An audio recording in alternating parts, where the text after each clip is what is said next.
Ekirikwa ngi Igbo ndị mana ege ntị na mabịa kwana ka nsi abịa biko ndị banyị na-atụ na-enesi na atọba ụtọ si ma gịnị si wepụ agụgọ na ya. I like him here this our brother kwulu regarding ebe Nmiri no because na agba nkịtị ha na-emebi this is the fight anyị na-anụbu mgbe ahụ na-eti mkpụsị ndị be anyị wepụ n'aka na ihe ọjọọ mgbala na ihe ọjọọ ọsọ ọ sị na ọ bụrụ ọgwụ ka ibute you can easily go back and tufuo dị ọgwụ ma ọ bụrụ na ọgwụ nyebe gị nsogbu mana as long as na mmadụ emego gị initiate na mmiri ọgbanje nke akwatịghị forever.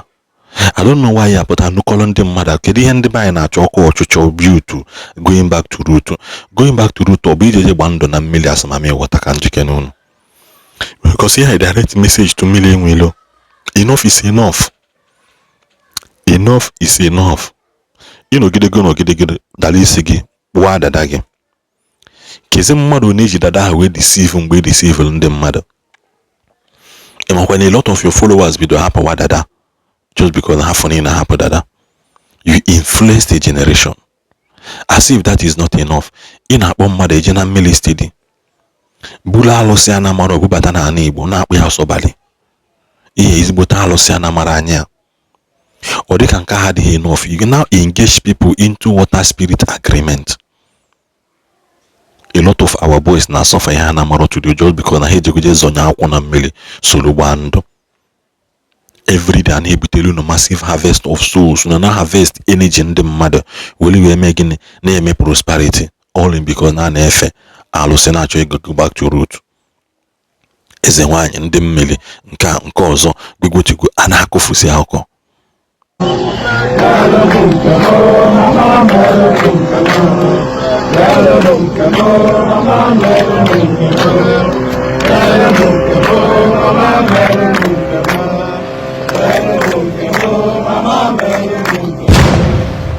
ife nji bụla ezi ikuku bụ gịnị na m fụrụ ana nke ọjọọ ekwu m I have no friends and I have no enemy. Nkwụsị okwu chikpọrọ n'ụwa aga nzulike na-ede ife Nmiri Eweilo na-eme here ife anọ bụ ọdịnala Igbo maka ndị na-asị na Nmiri Eweilo na-eme ọdịnala. Ife a abụrụ ọdịnala. Ife a bụ gịnị ime ndị youth initiate into marine kingdom. Ife a bụ gịnị ime our future generation ụmụaka ga-abala anyị uru n'iru initiate na mmiri. Gwa gee ntị ọfụma maka ndị gasị na ọ bụ ọdịnala Igbo. Onweghị ana mgbe ịfụrụ mbụ a na-aga ayọ mmiri ego. Onwere ego were na mmiri. Onwere ego dị na mmiri. Onwere nke ịpakịrị ebe anwa mmiri ọwụ bank. Ịkpọrụzie ndị youth faju na mmiri na-ayọ mama ịghọta nye anyị ego, mama ịghọta nye anyị ego, ndị mmiri nye anyị ego. Ịmakwa ụnụ na-aghọ ala. Ịmakwa nzuzu ka unu na-ezuzu. Aka hapụ this boy ọ na-ezu ndị mmadụ ohi chịkọla ụmụaka jee na mmiri na-emeghi initiate to the water kingdom. Ekwukwu mee mgbe mbụ I will still say it again.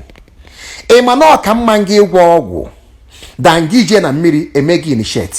Yes, it is better na ịgwọrọ ọgwụ ịgwọsi ọgwụ na ọ bụ na ọgwụ nyebe gị nsogbu ị ga tụfuo ọgwụ ịgwọrọ agwọ nwere onwe gị mana eme gị initiate na water kingdom eme gị initiate na marine kingdom ọkwọ for life. Ikpe mmiri anaghị ekpe ndị mmiri ji aka ha ekpere onwe ha ikpe ha ji aka ha agbara onwe ha ụgwọ. Anọkwana na-akwari na mmiri mgbe ọbụla na-ana ego.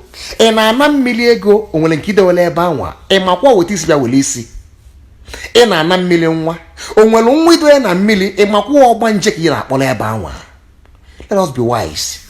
Kelekele ụmụazị ndị adịka mmiri nwere eri unu mugo ashịkọla ụnụ ejie na mmiri a na-asụ egwu na-asị mmiri nye unu ego na-asị mmiri nye unu nwa. Ebee ka ịfụrụ mmiri na-enye nwa? Ebee ka ịfụrụ mmiri na-enye ego? Ịmakwa ọchị na-enye nwa, ịmakwa ọchị na-enye ego. Oke mara afa ndị Igbo.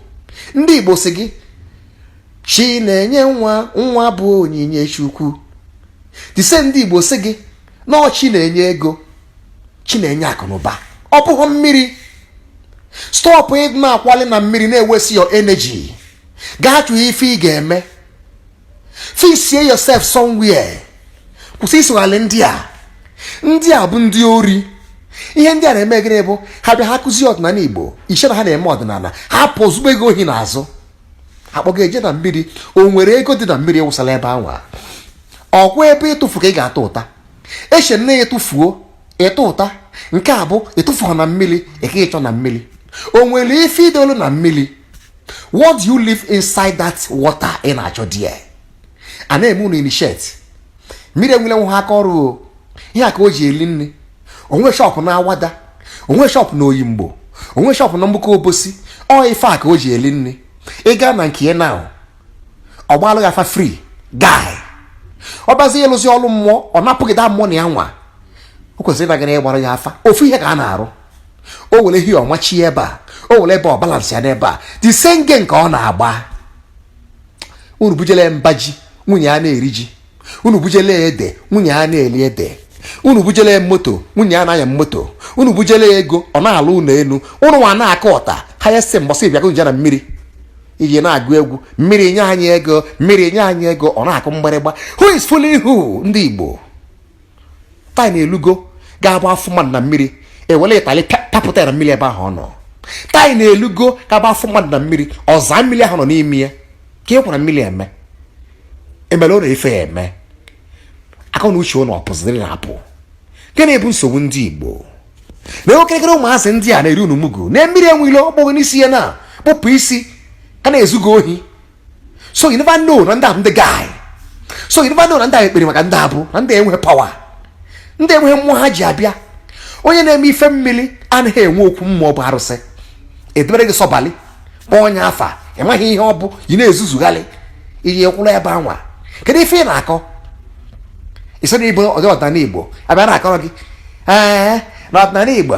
ị ga-eme otu ya mee nke ọzọ isi na ọdịnala Igbo na-eme o mesi ọnwụrụ jie na mmiri ife ahụ ọ bụ ọdịnala Igbo ndị mbụ mere ọdịnala ị na-afụ ha na mmiri mmiri bụ ụwa ọzọ mmiri bụ another kingdom these boys anwụrụ gị gaa na mmiri na-eme gị InShot ịmụzie ụmụaka ọma mba uru ịmụzie ụmụaka ụfọdụ anwụrụ biko nụ nwee na akọ na uche na ndị ịfụrụ ha anaghị eme ọdịnala ime ọlụfa ụnụ ka a na-eli mugu